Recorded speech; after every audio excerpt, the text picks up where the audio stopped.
Secret recipe MDH का जीरा SIP जल जीरा मसाला। सिप सिप जीरा सिप MDH का जलजीरा जीरा सिप MDH का जलजीरा जीरा सिप।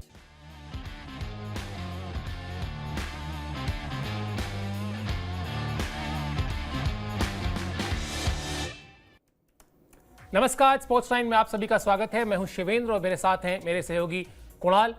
सचिन के यूं तो कई नाम हैं, मास्टर ब्लास्टर कहते हैं लोग उनको, छोटू कहते हैं उनको लोग, टेंडुलिया कहते हैं। क्रिकेट के सुपरस्टार हैं, भारत में भगवान का दर्जा मिला हुआ है उनको। लेकिन पहली बार पता चला कि भविष्यवाणी भी करते हैं और भविष्यवाणी बिल्कुल सटीक करते हैं, बिल्कुल सही करते हैं। और ये हम नहीं कह रहे, ये उन्होंने खुद कहा है अपने एक बयान को लेकर, जिसमें उन्होंने बताया है जो रूट को लेकर कुछ उन्होंने कहा था 2012 में, यानी 13 साल पहले। तो उस बयान पर बात करेंगे, जिस खुले दिल से उन्होंने जो रूट की तारीफ की है उस पर बातचीत करेंगे। इसके अलावा एशिया कप की हलचल लगातार चल रही है, उस पर भी बातचीत करेंगे, क्योंकि भारत का अगला बड़ा जो असाइनमेंट है भारतीय क्रिकेट टीम का, वो एशिया कप ही है। शुरुआत करते हैं सचिन तेंदुलकर की इस भविष्यवाणी से, क्योंकि ये खबर ना सिर्फ आपको जाननी चाहिए बल्कि बड़ी रोचक दिलचस्प टाइप की खबर है, इसलिए भी हम इससे आज शो की शुरुआत कर रहे हैं। सबसे पहले आपको बताते हैं जो रूट की उन्होंने तारीफ की है, और सवाल था उनसे टेस्ट क्रिकेट में सबसे ज्यादा रन बनाने को लेकर, जिस पर उन्होंने जो रूट को कहा कि जो रूट के डेब्यू मैच में ही पहचान गया था कि वो कितने काबिल खिलाड़ी हैं। अब वो डेब्यू मैच कौन सा था? वो 2012 में था और वो भारत के खिलाफ ही था। असल में जो रूट हाल ही में टेस्ट क्रिकेट में सबसे ज्यादा रन बनाने वाले दूसरे बल्लेबाज बने हैं, और इसीलिए ये चर्चा जैसे सचिन तेंदुलकर को लेकर इर्द गिर्द चलती रहती है कि उनके फला रिकॉर्ड को कौन तोड़ेगा। इतने रिकॉर्ड्स हैं उनके कि लगातार इस पर साल के 365 दिन बातचीत चलती रहती है। यही वजह भी है कि सचिन तेंदुलकर को क्रिकेट छोड़े बहुत अरसा हो गया है, लेकिन अब भी वो लगातार सुर्खियों में रहते हैं, लगातार चर्चा में रहते हैं, क्योंकि उनके रिकॉर्ड्स बरसों बरस तक इस खेल में आपको दिखाई देंगे और उस पर बातचीत होती रहेगी। सचिन तेंदुलकर से अब भी जो रूट 2000 रनों से, सचिन तेंदुलकर मतलब आगे हैं, 2000 रन से भी ज्यादा, 2300 रन के आसपास है, जिससे जो रूट पीछे हैं। इसलिए भी चर्चा यहां से शुरू हो गई है कि क्या जो रूट वो जो मैजिकल फिगर है जो सबसे ज्यादा रन का टेस्ट क्रिकेट में, वहां तक पहुंच पाएंगे। आपको फटाफट सबसे पहले 5 टॉप जो बैट्समैन है टेस्ट क्रिकेट में सबसे ज्यादा रन की फेहरिस्त में, वो दिखा देते हैं, फिर कुणाल से इस पर बातचीत भी करेंगे। 5 जो टॉप बैट्समैन है उनका आंकड़ा दिखा दीजिए। सचिन तेंदुलकर जहां सबसे ऊपर आपको दिखाई दे रहे हैं, 200 मैच उन्होंने खेले हैं, 15,921 रन है। जो रूट दूसरे नंबर पर है, 13,543 रन है। रिकी पॉन्टिंग तीसरे नंबर पर है, 13,378 रन है। जैक कालिस चौथे नंबर पर हैं, 13,289 हैं उनके पास रनों की संख्या, और राहुल द्रविड़ नंबर 5 पर हैं, जिन्होंने 164 टेस्ट मैच खेले हैं और 13,288 रन बनाए हैं। वैसे तो इसमें ये जब मैं लिस्ट देख रहा था तो मुझे एक चीज़ और बड़ी अच्छी लगी, और कुणाल को भी ये एहसास करा देते हैं। कुणाल, बड़ा सबसे अच्छा तो ये लग रहा है कि इस लिस्ट में 2 भारतीय हैं सबसे पहले टॉप 5 में, और किसी देश के खिलाड़ी 2 नहीं है। लेकिन दूसरी चीज़, अभी ये चर्चा तो चल ही रही है कि क्या जो रूट वहां तक पहुंच पाएंगे, यानी वो 15,921 रन तक, 2300 रन के करीब का अभी फासला है।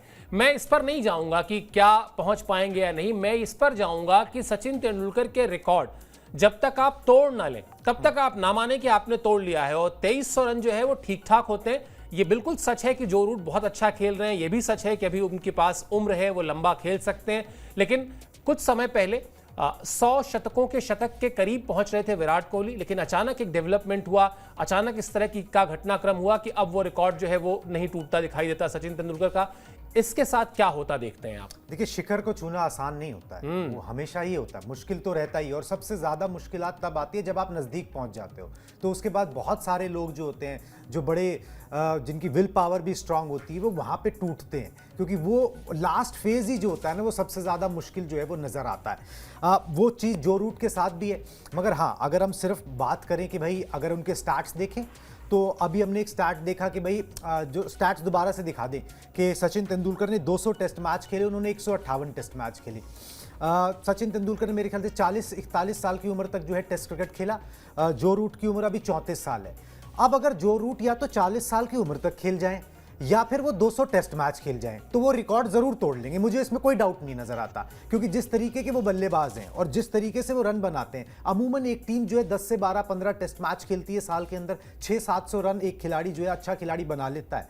अगर बहुत ज्यादा पर्पल पैच ना हो, बहुत बुरा पैच ना हो, एक अच्छा डिसेंट खिलाड़ी जो है जिस जो रूट के कैलिबर का 600 रन बना लेता है, अगर वो बनाते रहेंगे तो ये रिकॉर्ड अपने आप टूट जाएगा। इसका प्रेशर उन्हें लेने की जरूरत नहीं है। हालांकि जो रूट ने कभी ये बात स्वीकार नहीं करी है, ना बोली है कहीं पे कि मेरा जो उद्देश्य है वो ये है कि मुझे सबसे ज्यादा टेस्ट रन बनाने हैं, वो उद्देश्य नहीं है। और मॉडर्न डे क्रिकेट के अंदर बल्लेबाजों का होता भी नहीं है। इंपैक्ट क्रिएट करना है, टीम को जिताने में योगदान देना है, वो ज्यादा मायने रखता है। अब वो अपने लिए खेलना वो मायने नहीं रखता। मगर अगर जितना सचिन तेंदुलकर खेले, जिस उम्र तक खेले, जितने टेस्ट मैच खेले, अगर जो रूट खेल गए तो फिर वो ये रिकॉर्ड जरूर अपने नाम कर लेंगे और ये बहुत बड़ी अचीवमेंट होगी। फिर ये वैसी ही अचीवमेंट होगी जो शायद दोबारा फिर कभी ना हो पाए, ठीक, क्योंकि जिस तरीके से अब टेस्ट मैचेस खेले जाते हैं, अब जिस तरीके से टेस्ट मैच का इंटेंट हो गया है, जिस पेस पे आगे बढ़ते हैं, इतने रन बना पाना, इतना समय अपने आप को दे पाना, टीम आपको उतना समय दे पाए, ये बड़ा मुश्किल काम है। तो अगर जो रूट के पास एक जेन्युइन चांस है, इन करंट क्रिकेटर्स में जितने भी हैं, एक जेन्युइन चांस जो रूट के पास ही है कि वो सचिन तेंदुलकर से आगे इस मामले में बढ़ सकते हैं। अब वही देखने वाली बात है कि वो होता है या नहीं होता है, कभी भी नहीं पता होता। जैसे अभी आपने बोला विराट कोहली का एकदम से समय ऐसा आया, उनका दिमाग भी अलग से काम करने लगा। और अंग्रेज़ों के साथ तो हमने ये बहुत देखा है, ऑस्ट्रेलियंस के साथ, इंग्लिश क्रिकेटर्स के साथ, कि भाई वो एकदम से छोड़ देते हैं। मतलब उनको फिर वो नहीं सोचते, परवाह नहीं करते कि कौन से रिकॉर्ड पड़े हुए हैं नहीं पड़े हुए हैं। उन्हें लगता है कि यार हो गया, चलो let's wind up and go. तो वो जो रूट के साथ पता नहीं होगा नहीं होगा, मगर अगर वो खेल गए इतने जितना सचिन तेंदुलकर ने खेला है, तो मैं कन्विंस्ड हूं कि वो इतने रन बना लेंगे।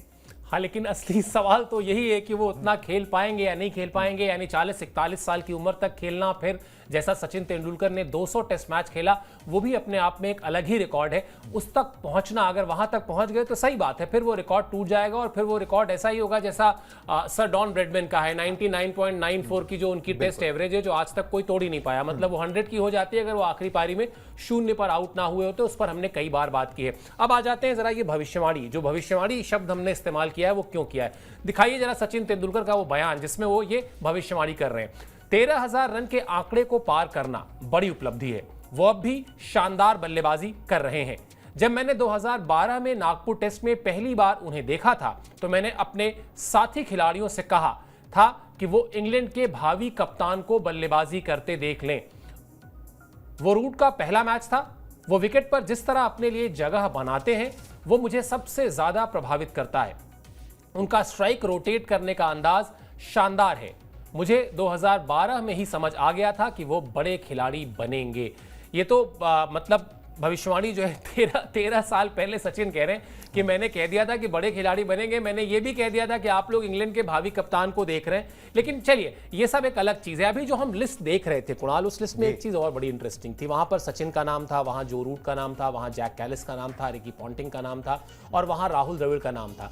अगर ये सवाल, इसकी प्रासंगिकता को अगर हम सोचें कि भाई ये सवाल क्यों उठा है, तो ये सवाल इसलिए भी प्रासंगिक हो जाता है क्योंकि उस 5 में से 4 खिलाड़ी हैं जो रिटायरमेंट ले चुके हैं। यानी वो, उनके रनों की संख्या अब जाकर रुक गई है, वो नहीं बढ़ने वाली है। बढ़ने का अगर स्कोप है तो वो जो रूट की ही साथ है। और जिस तरह की हालिया फॉर्म उन्होंने दिखाई इंग्लैंड सीरीज में, मतलब निसंदेह जो तारीफ कर रहे हैं उनके स्टाइल की, कि जिस तरह से वो विकेट को एक्सेस करते हैं या जिस तरह के तरीके से स्ट्राइक को रोटेट करते हैं, वो सब तो है ही है। लेकिन मैं इसमें एक चीज और देखूंगा, एक बड़ा खिलाड़ी किस तरह से एक दूसरे बड़े खिलाड़ी की दिल खोलकर तारीफ करता है, बड़ा दिल दिखाता है, ये भूलकर कि वो दूसरी टीम में के लिए खेलते हैं या किसी और टीम के लिए खेलते हैं। लेकिन एक चैंपियन खिलाड़ी की तारीफ एक चैंपियन खिलाड़ी को ऐसे ही करनी चाहिए, बड़े दिल से करनी चाहिए। बिल्कुल, और सचिन तेंदुलकर हमेशा से करते हैं, हमेशा से करते हैं। उन्होंने वो छोटा दिल कभी नहीं दिखाया। उन्होंने अपनी ही लाइन लंबी की है, दूसरों की छोटी करने की उन्होंने कभी सोची नहीं। और इसी तरीके से वो आगे भी बढ़े हैं। और जो अच्छा कर रहा है उसकी बुराई किस बात के लिए करना। सुनील गावस्कर साहब ने एक बात बोली थी, सुनील गावस्कर और सचिन तेंदुलकर का एक इंटरव्यू था, वहां पर उन्होंने बात बोली थी कि भाई जो मैंने रिकॉर्ड्स बनाए, वो सचिन तेंदुलकर से बोल रहे थे, वहीं से इस बात का आंसर भी निकल आएगा। उन्होंने बोला कि भाई जो मैंने रिकॉर्ड्स बनाए उसको तुम एक एक करके तोड़ते चले गए। मुझे बिल्कुल बुरा नहीं लगा।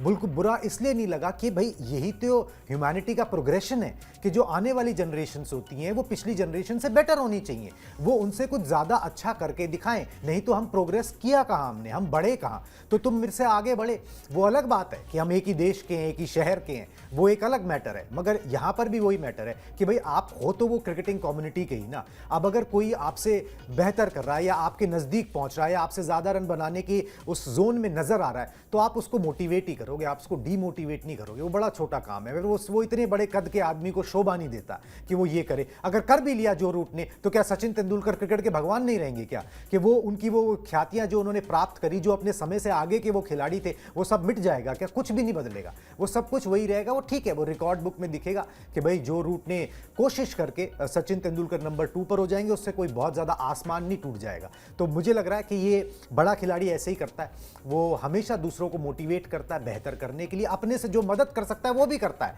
और अगर उससे कोई मदद मांगने आ जाए तो वो हमेशा मदद देता है। सचिन तेंदुलकर ने हमेशा ऐसा किया है। रही बात ये जो भविष्यवाणी की देखने की, तो बड़े खिलाड़ियों में होता है ये जो दे हैव ए आई, मतलब वो देख लेते हैं, उसके अंदर उन्हें ज़्यादा कुछ नहीं चाहिए होता कि उन्हें 2 साल चाहिए देखने के लिए। उनको बस ये देखना होता है कि भाई हाँ, इसके पास समय कितना है खेलने का, ये किस तरीके से खेल रहा है। फिर समझ आ जाता है कि भाई पूत के पाँव जैसे पालने में दिखते हैं कि ये बड़ा खिलाड़ी बन सकता है। वो बनेगा नहीं बनेगा, उसके बड़े परमुटेशंस कॉम्बिनेशन है, उसमें डिसिप्लिन भी आता है वो, और दुनिया भर की चीज़ें आती हैं। मगर हाँ, वो आपको नज़र आ जाता है। अगर आप एक जौहरी हो ना, तो आपको नज़र आ जाता है कि भाई ये सोना पक्का है या नहीं है। अब उस सोने को पिघला के एक बढ़िया मतलब बन पाए, अंगूठी ना बन पाए, वो अलग मैटर है, मगर उन्हें ये समझ में आ जाता है कि सोना खरा है कि नहीं।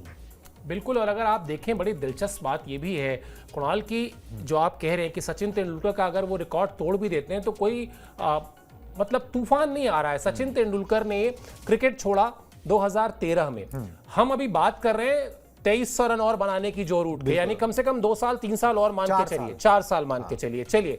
तो अगर हम 4 साल और मान लें, यानी 2025 में हम बात कर रहे हैं 2029 की, तो 13 में जिस खिलाड़ी ने क्रिकेट छोड़ा, 16 साल तक उसने उस रिकॉर्ड को अपने कायम रखा। और कितना करेगा मतलब ये भी हम बड़े अतिशयोक्ति और हाइपोथेटिकल बात कर रहे हैं कि 4 साल बाद वो तोड़ ही लेंगे, वरना 16 साल तक एक रिकॉर्ड का बने रहना अपने आप में भी एक रिकॉर्ड है। तो ये सही बात है कि अगर ये रिकॉर्ड टूट भी जाता है तो इससे कोई फर्क नहीं पड़ने वाला, क्योंकि सचिन तेंदुलकर जिस शिखर पर है रिकॉर्ड्स के या इस खेल के, वो वैसे ही रहेंगे, वो उतने और बल्कि और ज्यादा विनम्र ही हो जाएंगे। चलिए आपको जरा फटाफट जो रूट का क्रिकेट करियर, जो टेस्ट क्रिकेट करियर, वो दिखा भी देते हैं, तो जरा बात और समझ में आएगी और इसमें एक बड़ा दिलचस्प सवाल भी निकल कर आएगा।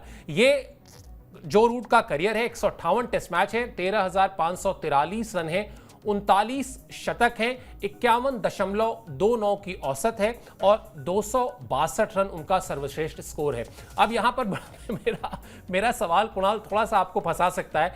158 टेस्ट मैच है, हम लोग अभी बात कर रहे थे कि 200 टेस्ट मैच अगर खेलने, यानी 42 टेस्ट मैच, और 42 टेस्ट मैच के बाद अगर उनकी औसत उठाकर देख ली जाए 51.29 की है, यानी लगभग अगर आप इसको मान लें कि यही औसत मेंटेन रह गई, यानी इसी औसत से अगर उन्होंने 42 टेस्ट मैच और खेल लिए तो 2100-2200 रन ही बनते हैं, वो तब भी वो कुछ रनों से पीछे रह जाएंगे। तो यहां पर मुझे लगता है कि शायद एक बड़ा खिलाड़ी कभी भी अपने करियर को, जब वो खेल रहा होता है और करियर के आखिरी समय में होता है। अच्छा, एक चीज और दिलचस्प देखिए, बात से निकल कर आई, ये भी बड़ा दिलचस्प है कि सचिन तेंदुलकर का करियर जब खत्म हो रहा था, यानी 2013 में, तब जो रूट 2012 में आए हैं, यानी वो लगभग बिल्कुल वैसा ही है कि आपका जो अंतिम समय है क्रिकेट करियर का, वो उनका स्टार्टिंग फेज था। खैर, सवाल पर लौटते हैं। अगर इस सवाल में जो हम बात कर रहे थे कि 200 टेस्ट मैच खेल लें, अगर उस उम्र तक खेल लें, तब भी मेरे ख्याल से वो उस रन के आसपास ही पहुंचेंगे, कोई बहुत बड़ा ऐसा अगर कोई वो ना हो जाए। लेकिन मुझे जो मेरा सवाल जो दूसरा था, सवाल ये है कि कोई भी बड़ा खिलाड़ी कभी भी इस अप्रोच से मेरे ख्याल से जाता नहीं है कि मुझे ये करना है, मुझे वो करना है। वो हर साल, हर सीरीज, हर बड़े टूर्नामेंट से पहले अपने आप को, अपनी फिटनेस को, अपनी मनस्थिति को जांचता है। ये देखता है कि हाँ, क्या उसका टीम में होना ज़रूरी है, और ख़ासतौर पर जब इंग्लैंड की टीम एक स्पेशल किस्म का ब्रांड का क्रिकेट खेल रही है, जिसको हम बेसबॉल कहते हैं, जहां पर जाते ही हर कोई आक्रामक क्रिकेट खेलता है, वहां जो रूट की प्रासंगिकता, वहां जो रूट का रेलेवेंस इंग्लैंड की टीम में वो और ज्यादा बढ़ जाता है। तो रिकॉर्ड देखने की बजाय संभवतः वो सीरीज दर सीरीज खुद को, अपनी जगह को, अपनी फिटनेस को और अपने मन स्थिति, जो मैंने शब्द इस्तेमाल किया, उसको देखेंगे, फिर शायद इस रिकॉर्ड की तरफ सोचेंगे। अभी वो भी नहीं सोच रहे होंगे। बिल्कुल जी, नहीं सोच रहे होंगे। और सर, होता क्या है ना, हर एक तो चलो रिकॉर्ड अपनी जगह पे है, परिस्थितियां अलग अलग होती हैं। अब जब सचिन तेंदुलकर ने खेला तो परिस्थितियां अलग थी, टेस्ट मैचेस के अंदर आपका टेस्ट होता था। अब क्या है, इंग्लैंड जिस मानसिकता से आप बोल रहे हो खेलते हैं, वो जिस तरीके की, अभी हमने इंग्लैंड सीरीज में भी देखा, जिस तरीके की पिचेस बनवाते हैं, फ्लैट बनवाते हैं, वहां पर आपको रन आसानी से, मतलब बल्लेबाज बना सके, वो खुद ज्यादा रन बना सके, तेजी से बना सके। अब वो ज्यादा रन बना सके वाली पिच तो होती है, मगर वो तेजी से बना सके वाले में बंदा फंसता है। तो आपको उन सिचुएशन से भी फाइट करना है, आपको सिर्फ इस चीज से नहीं देखना। और अब ना क्रिकेट उस दौर से आगे निकल गई है। ये एक दौर था क्रिकेट के अंदर जहां पर खिलाड़ी अपनी इंडिविजुअल रन्स के बारे में सोचता था। वो अपनी बेंचमार्क सेट करता था कि मुझे इतना शतक बनाने हैं, इस साल मुझे ये रिकॉर्ड चेज करना है, इस साल मुझे ये अचीव करना है। अब वो चीज़ ना निकल गई है। वो निकल इसलिए गई है क्योंकि जो टीम के जो गोल्स हैं वो फोर फ्रंट पे आ गए हैं, और आप चाहकर भी अपने गोल्स को फोर फ्रंट पे नहीं रख सकते। आप बैक ऑफ द माइंड तो रख सकते हो। भाई अश्विन और जडेजा के बारे में रोहित शर्मा ने बोला था ना कि भाई उनको शब्द याद रहता है कि उनको कौन सा फाइफर, कौन सा ये विकेट, कौन सा रिकॉर्ड बनेगा, वो हर खिलाड़ी को होता है। वो बैक ऑफ द माइंड नहीं जाएगा। मगर टीम के गोल इतने ज्यादा प्रमुखता से आगे आ चुकी हैं कि भाई आपको इस ब्रांड ऑफ क्रिकेट खेलना है, आपको इस तरीके से अप्रोच करना है, हमको ये ऐसे अचीव करना है टीम का गोल। तो उसके अंदर ना वो कहीं ना कहीं बैकफुट पर चले जाते हैं।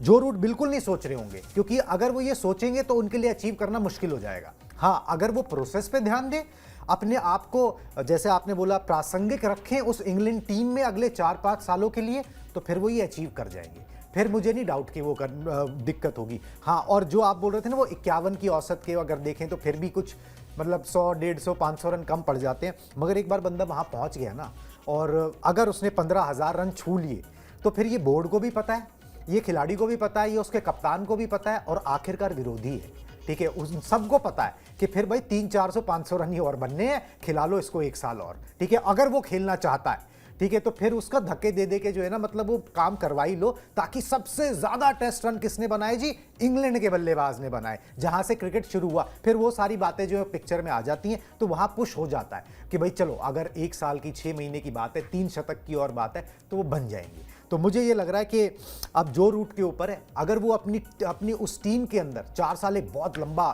टाइम है, अगर उस टीम के अंदर, उस सोच के अंदर अपने आप को बनाए रख पाए, तो ये अचीव कर लेंगे। इसको सोच के अगर वो चलेंगे तो फिर ये अचीव करना नामुमकिन हो जाएगा।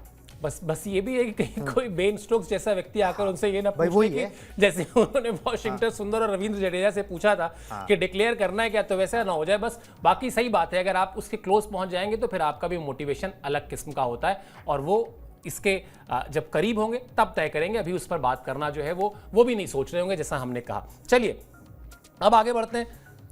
अब बात कर लेते हैं अपने 2 स्टार्स की, अर्शदीप और हार्दिक। एशिया कप की हलचल पर हमने आपको बताया था कि लगातार चल रही है टूर्नामेंट। अब बिल्कुल 9 तारीख से है सितंबर में पहला बड़ा असाइनमेंट है, एक लंबे ब्रेक के बाद भारतीय टीम के 1-1.25 महीने का ब्रेक, बहुत लंबे समय के बाद मुझे याद आ रहा है कुणाल, जब भारतीय टीम को मिला, वरना कोई ना कोई सीरीज आ ही जाती थी। और यहाँ भी वो बांग्लादेश की सीरीज, वो बांग्लादेश की सीरीज अगर टली ना होती और श्रीलंका के साथ फिक्स नहीं हो पाई इस वजह से, वरना एक सीरीज आप और देख लेते। खैर, अब जो हुआ उस पर बात करते हैं। यहाँ पर अर्शदीप सिंह की बात करना जरूरी है, क्योंकि अर्शदीप सिंह एशिया कप में बहुत बड़ा कमाल कर सकते हैं, इतिहास रच सकते हैं। क्या है वो इतिहास, जरा अपडेट दिखाते हैं आपको तो कहानी और साफ हो जाएगी। एशिया कप में अर्शदीप हासिल कर सकते हैं बड़ी उपलब्धि। T20 इंटरनेशनल में 100 विकेट पूरे करने से सिर्फ 1 विकेट दूर है। अर्शदीप सिंह के नाम 63 T20 मैचेस में 99 विकेट है, 99 विकेट है। T20 इंटरनेशनल में किसी भी भारतीय ने अब तक 100 विकेट लेने का कारनामा नहीं किया है, यानी एक इतिहास है जिसके बेहद करीब हैं अर्शदीप सिंह। और इस फॉर्मेट में, अभी इस सवाल पर भी मैं आऊंगा, टीम इंडिया दिसंबर 2006 से T20 इंटरनेशनल खेल रही है, यानी अगर देखें तो लगभग 19 साल हो चुके हैं भारतीय टीम को T20 फॉर्मेट में खेलते हुए, और वहां से अब तक 100 विकेट पहुंचने का जो कारनामा है वो अर्शदीप सिंह कर सकते हैं। और यहां पर कोई इफ एंड बट इसलिए नहीं है कुणाल, क्योंकि ये T20 फॉर्मेट है, ये टेस्ट फॉर्मेट नहीं है जहां पर उनको वेट करना पड़ेगा, जैसा उनके साथ इंग्लैंड में हुआ, जिस पर हम चर्चा भी कर चुके हैं उनके कोच के बयान के हवाले से, उसको रहने देते हैं। ये वो फॉर्मेट है जहां पर आप जब टीम का प्लेइंग 11 लिखते हैं तो जो नाम आप श्योर शॉट लिखते हैं ना, उसमें आप अर्शदीप सिंह का नाम लिख देते हैं, उसके बाद फिर किसी के बारे में सोचते हैं बॉलिंग यूनिट में कि उसमें किसको रखना है, किसका रिदम अच्छा है, पिच क्या कह रही है, ये सब बाद में। पहला नाम अर्शदीप सिंह का आ जाता है। तो इस फॉर्मेट में इस अचीवमेंट को हासिल करने में ज्यादा इंतजार नहीं करना पड़ेगा। बिल्कुल जी, मेरे को नहीं लगता पहले मैच में हो जाना चाहिए, क्योंकि अर्शदीप सिंह तो सारे मैचेस खेलने वाले हैं, उनको इनफ आराम मिल चुका। उन्होंने इंग्लैंड में भी कोई टेस्ट में उनको मौका नहीं मिला, इनफ आराम मिल चुका। और इस फॉर्मेट के अंदर वो आपके फ्रंट रनर हैं। अगर बुमराह खेल रहे हैं तो बुमराह के बाद वही हैं, ठीक है। अगर बुमराह नहीं खेल रहे हैं तो वो बुमराह की जगह लीड करते हुए आपको नजर आते हैं। ये हमने कई टूर्नामेंट्स में देखा भी है। तो अर्शदीप सिंह ये फीट अचीव कर लेंगे। बड़ी बात ये है कि उन्होंने ये फीट जो है 2022 में उन्होंने डेब्यू किया है, और अब हम 25 के अंदर है, वहां पर जो है 3 साल के अंदर उन्होंने ये कारनामा करके दिखा दिया। जो पिछले 16 साल से कितने लोग खेले और रेगुलरली खेले, उन्होंने नहीं किया 3 साल के अंदर ये कारनामा, मगर अर्शदीप सिंह ने ये करके दिखाया। ये दिखाता है कि उनके अंदर वेरिएशंस कितनी है। इस फॉर्मेट में आईपीएल से नाम कमा के उन्होंने T20 इंटरनेशनल का रास्ता जो है ना बड़ी तेजी से तय किया, और वहां पर बड़ी तेजी से कामयाबी हासिल की। बहुत अच्छी स्पीड मतलब उन्होंने इस फॉर्मेट के अंदर दिखाई है। और अर्शदीप सिंह जो है ना वो कई मामलों में वो, मैं मतलब ये बोलना थोड़ा सा ज़्यादा लगता है, मगर वो इस फॉर्मेट में कई मामलों में ना ऑन हिज डे वो बुमराह से ज़्यादा अच्छे होते हैं। He can ball in the death, ठीक है, वो शुरुआत में कर सकते हैं, वो गेंद को स्विंग करा सकते हैं दोनों तरफ। और दूसरा है कि भाई वो लेफ्ट हैंडर है, तो वो उस तरीके का वेरिएशंस लेके आते हैं। तो वो एक कंप्लीट पैकेज है इंडियन टीम के लिए। इस फॉर्मेट को उन्होंने बिल्कुल रच बस उनके अंदर गया है। बस यहाँ से आगे बढ़ने का उनको सोचना है। यहाँ पर उन्होंने अपना नाम कमा लिया, सब कुछ कमा लिया। ये 100 विकेटें, अभी उम्र ही क्या है।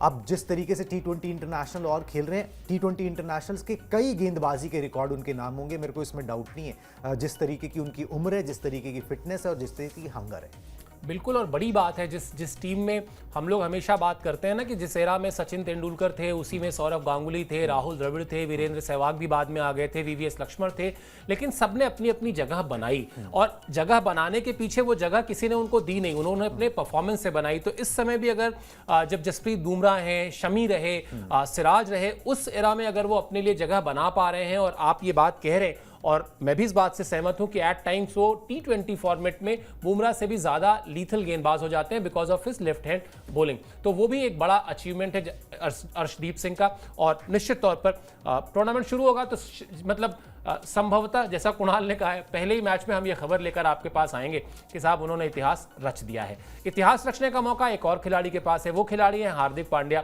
बड़ा अप एंड डाउन देखा है उन्होंने अपने करियर में, सब कुछ देख लिया है अपने करियर में, बल्कि कहना चाहिए टीम से बाहर होने से लेके, बैन होने से लेके, लेकिन जब मैदान में अब उतरते हैं तो वो जानते हैं कि उनकी पहचान जो है वो क्रिकेट के मैदान से है। वो क्रिकेट के मैदान में जो परफॉर्मेंस करेंगे वही परफॉर्मेंस उनके साथ रहने वाली है, बाकी कुछ भी नहीं रहने वाला। तो इसलिए आजकल जो पिछले कुछ समय में उनका डेडिकेशन है, उनकी सिंसियरिटी है, वो कहीं ज़्यादा दिखाई देती है, इसीलिए वो एक बेहतर खिलाड़ी दिखाई देते हैं। उनका अपडेट दिखा देते हैं आपको कि वो एशिया कप में क्या कमाल कर सकते हैं। हार्दिक के पास एशिया कप में नंबर 1 गेंदबाज बनने का मौका है जी, ये भी एक बड़ा अचीवमेंट है। अभी हम अर्शदीप की बात कर रहे थे, अब इनके पास हार्दिक पांड्या के पास जो मौका है वो भी हमने आपको बता दिया। भुवनेश्वर कुमार से आगे निकलने के लिए उनको 3 विकेट चाहिए। एशिया कप में सबसे ज्यादा विकेट लेने वाले गेंदबाज वो बन सकते हैं। भुवी के नाम एशिया कप में 13 विकेट है, हार्दिक पांड्या के नाम 11 विकेट है, यानी 3 विकेट और लेंगे तो 14 विकेट हो जाएंगे उनके। और उसके बाद T20 इंटरनेशनल में 1000 रन और 100 विकेट लेने का जो कारनामा है वो भी वो कर सकते हैं हार्दिक पांड्या। तो वो भी, उन पर भी नजर रहेगी, वो भी श्योर शॉट सिलेक्शन है कुणाल, उनको भी कोई डाउट नहीं है। आप T20 फॉर्मेट में जब टीम लिखेंगे और कप्तान साहब, कोच साहब बैठ के नाम लिख रहे होंगे प्लेइंग 11 का, तो उसमें आप हार्दिक पांड्या का नाम बगैर 1 सेकंड का भी डाउट के भी लिख लेंगे, बशर्ते वो फिट रहे, जो कि वो हैं। लेकिन बात उनकी उस अप्रोच की होनी चाहिए जो पिछले कुछ समय में चेंज हुई है। आपको याद कीजिए, मतलब मैं जहीर खान से उनकी तुलना कर रहा हूं, हालांकि जहीर खान जो है वो स्पेशलिस्ट गेंदबाज रहे, जबकि हार्दिक पांड्या जो है वो एक ऑलराउंडर की हैसियत से खेलते हैं। लेकिन 2002, 2003 के जहीर खान को याद कीजिए, 2004 के जहीर खान को याद कीजिए। वो एक सीरीज खेलते थे, फिर इंजर्ड होते थे, फिर बाहर हो जाते थे, फिर खेलते थे, फिर इंजर्ड होते थे। डिसिप्लिन भी शायद उस तरह का नहीं था, लेकिन जब उनको ये समझ में आ गया कि क्रिकेट के खेल में परफॉर्मेंस से ही मेरा नाम होना है, उसके बाद का जहीर खान जो है वो एकदम अलग तरह का है और इसीलिए फिर उनको बाद के दिनों में एक तरीके से गेंदबाजी यूनिट का कप्तान भी बना दिया गया था। हार्दिक पांड्या की कहानी भी कुछ कुछ ऐसी ही है। उनको भी अब मुझे लगता है समझ में आ गया है कि कुछ अगर साथ रहने वाला है मेरे करियर में तो वो मेरी परफॉर्मेंस है। बाकी टेलीविजन चैनल पर जाके मुझे क्या कहना है, मुझे कौन सा स्टाइल लगाना है, कौन सा टैटू बनाना है, कौन से विज्ञापन करने हैं, कौन सा नहीं करने हैं, ये सब सेकेंडरी है। क्रिकेट में परफॉर्मेंस जो है वो टॉप मोस्ट प्रायोरिटी है और ये अब उनके पर्सनालिटी में दिखने लगा है। बिल्कुल जी, और उसको भी टाइम हो गया। मतलब अब हमने आईपीएल से भी देखा कि किस तरीके की सीरियसनेस उनको आ गई है। सबसे बड़ी बात ये ना कि एक खिलाड़ी over the period of time ना अपने आप को समझता है, अपनी बॉडी को समझ लेता है। हार्दिक पांड्या ने वो समझ लिया कि वो टेस्ट क्रिकेट के लिए प्रॉबेबली उनकी बॉडी नहीं बनी, वो उस पर ध्यान भी नहीं देते हैं। ठीक है, वो वाइट बॉल क्रिकेट के ऊपर ध्यान देते हैं, उसके लिए अपने आप को तैयार करते हैं और वहाँ पे बहुत हंगरी होंगे क्योंकि अभी काफ़ी टाइम से खेला नहीं है। अब वो हंगरनेस भी दिखेगी वहाँ पर। अपने आप में वो खिलाड़ी हैं कि भाई जिसका नाम अगर कोच और सेलेक्टर्स मतलब मान जाएं या मतलब मान क्या जाएं, अगर वो खुद ही अपने से अवेलेबल हो जाएं कि भाई मेरा नाम लिख लो जिस भी टीम में लिखना चाहते हो, तो हर टीम में लिख लिया जाएगा क्योंकि कोई रिप्लेसमेंट है ही नहीं। उस तरीके का खिलाड़ी आपके पास है ही नहीं जो क्वेश्चन आपको देता है, जो इतनी अच्छी बल्लेबाजी भी कर ले और ज़रूरत पड़ने पर बहुत अच्छी गेंदबाजी भी कर ले। तो वो चीज़ जो है ना हार्दिक पांड्या के अंदर है। गेंद के साथ जो है वो और ज़्यादा मैच्योर हो गए। जो आशीष नेहरा के साथ उन्होंने वक्त बिताया आईपीएल में, उसके बाद जो गेंदबाजी और ज़्यादा निखर कर सामने आई है। तो यही बात है, Hardik Pandya is irreplaceable type खिलाड़ी हैं इंडियन टीम के अंदर। ठीक है, आप कोई ना कोई ले आओगे मगर वो लाइक टू लाइक रिप्लेसमेंट नहीं हो सकती हार्दिक पांड्या की, वो है ही नहीं। वो पूरे सेटअप के अंदर कोई खिलाड़ी ऐसा नज़र ही नहीं आता। तो हार्दिक पांड्या अपनी उस वैल्यू को जानते हैं और बहुत संजीदगी से चीज़ों को लेते हैं। आपको आउटसेट से ऐसा दिखता है खिलाड़ी बेपरवाह सा है, मगर वो आपने बात सही बोली है कि वो मैच्योरिटी, वो सब कुछ आ चुका है कि भाई अब मुझे क्या करना है, कब चीज़ों को सीरियसली लेना है मैदान पर, वो बहुत अच्छे से जानते हैं। और ये उनका मोमेंट है। यही मोमेंट्स आते हैं कि जब आप अपना नाम कमा पाते हो। T20 वर्ल्ड कप में उन्होंने कमाया, अब यहाँ पर एशिया कप है, उसके बाद फिर T20 वर्ल्ड कप दोबारा से खेलना है। जिस फॉर्मेट में वो इतना खेल रहे हैं उस फॉर्मेट में वो अपना शायद टॉप पे रहना चाहेंगे। वो कोशिश उनकी होगी कि भाई मैं ये फॉर्मेट खेल रहा हूँ तो मेरे को यहाँ पर छूने वाला कोई ना हो, मेरे बारे में बस बात हो ही ना, मैं तो ऑटोमेटिक हूँ। तो अगर मैं फिट हूँ तो वो हार्दिक पांड्या उस अथॉरिटी को अपनी दोबारा से स्टैम्प करना चाहेंगे। 1000 रन से ऊपर उनके हैं।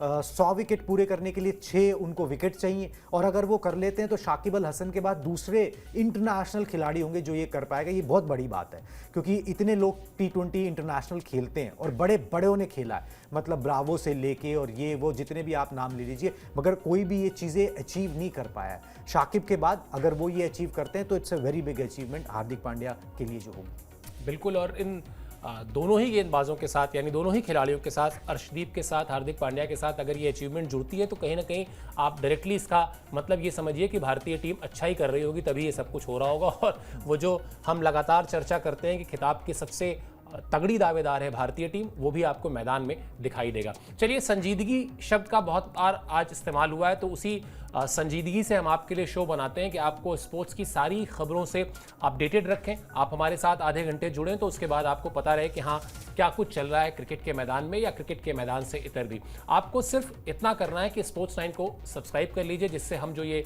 सारी कवरेज लेकर आते हैं वो आप तक पहुँच सके। अभी आपने इस शो के लिए समय निकाला, आप हमसे जुड़े, बहुत बहुत शुक्रिया, बहुत बहुत आभार।